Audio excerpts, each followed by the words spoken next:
Well, folks, in today's video, I'm going to be unboxing this Bachmann Canadian Pacific Sound Value Alco RS3.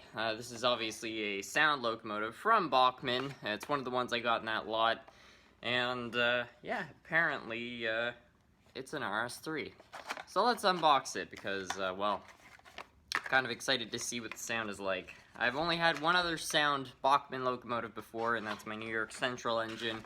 The sound on it, I'll give Bachmann credit, is pretty good, and I'm hoping this thing has at least similar loudness to it. Anyways, here's the locomotive. Let's see if we got anything else in the box here. That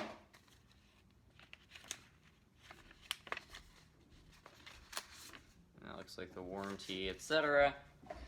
So that's all that. Now, on with the unboxing. And there she is. Look at that. Okay, I'm going to give you guys a panning shot so you can really see all the detail on this locomotive. Because I have to say, I think Bachmann actually did a really good job with this engine. And it needs a closer inspection so you guys can see the detail. So here's the locomotive up close, and I have to say I'm really impressed with the detail on it. I may criticize Bachmann for a few things, but I certainly cannot criticize them on the detail on this particular locomotive. I just think they did a really fine job with all of it, and each side, I really love the ends. You got the Pac-Man style paint scheme. Right there, I believe this right here, this little wheel is the parking brake. And if I come around to this side, it's basically, well, the same as the other side, but I just really like how they've done all this. It just seems very nice. And of course, you got the horn, which is common to the RS3s. So yeah, there's the unit up close. I'm quite impressed with it. You got the little thing to unlatch the coupler. Very well done. Now let's take this thing out on the track, because as I said earlier, this is a sound value locomotive, which means it's sound equipped. So let's go see what features it's got. So here the locomotive is set up on the track. I'm gonna fire it up by giving it some power. And there she is. It sounds basically identical to my New York Central locomotive. Anyways, we're gonna try giving her some power.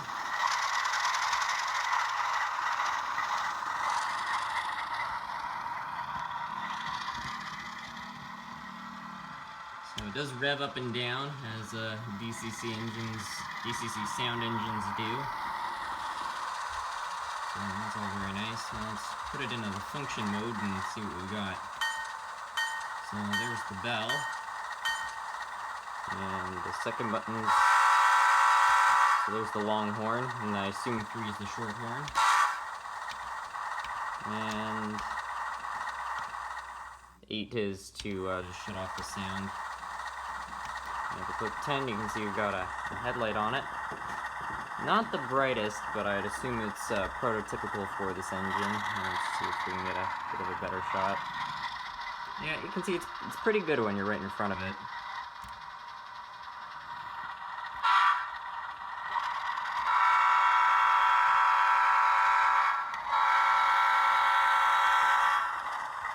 And I have to say the sound, just like on my New York Central, is pretty impressive. I have to say the idling sounds very similar to my New York Central, but at least they've got the horns different from what it is on the New York Central, which is something I really like. I'm glad they put in that little bit of detail because it really does make a difference. So that's the sound capabilities of this engine. Now let's try towing some stuff.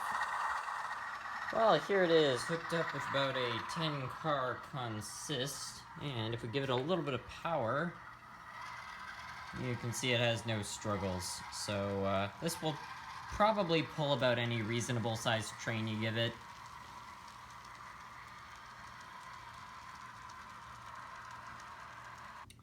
Now, one thing I did happen to notice, which I thought I would point out to you guys, is that when you have the headlights on, they don't seem to be directional. You can see I've got the front headlight on and also the back headlight on. So that's just something I thought I'd let you guys know, because a lot of Bachmann's engines do have directional lighting, so I was a little surprised this one didn't. I don't know if that's maybe something prototypical of this particular engine, but that's just something I thought I'd show you guys. Well, folks, that's going to be it for today's video. I hope you guys enjoyed. I'm really happy with this little locomotive. I think it's got some very decent pulling power. The detail's pretty decent on it, and I would say the sound is great. And I'll be the first to admit I haven't personally had a lot of experience with sound locomotives, but I've certainly heard a lot of them being at train shows and even hanging around HO track where they've got a lot of the more top-of-the-line sound locomotives, and as far as I can tell, this one's pretty good, so I'm certainly happy with it. All in all, I would say that this locomotive surpassed my expectations, and I think it's a pretty decent engine. I'll be interested to see if it goes without any problems, because Bachmann's, in my experience, can be a little bit of a mixed bag when it comes to quality. I've had some that have had major problems after only about 2.5 years of operation. But then I have others that are, 8 years old that I bought brand new, 8 years ago, and they're still running fine without any problems. So we'll see where this one fits in on that spectrum. And I'll let you guys know if I have any major problems with it. But otherwise, thank you guys so much for watching, and see you in the next video.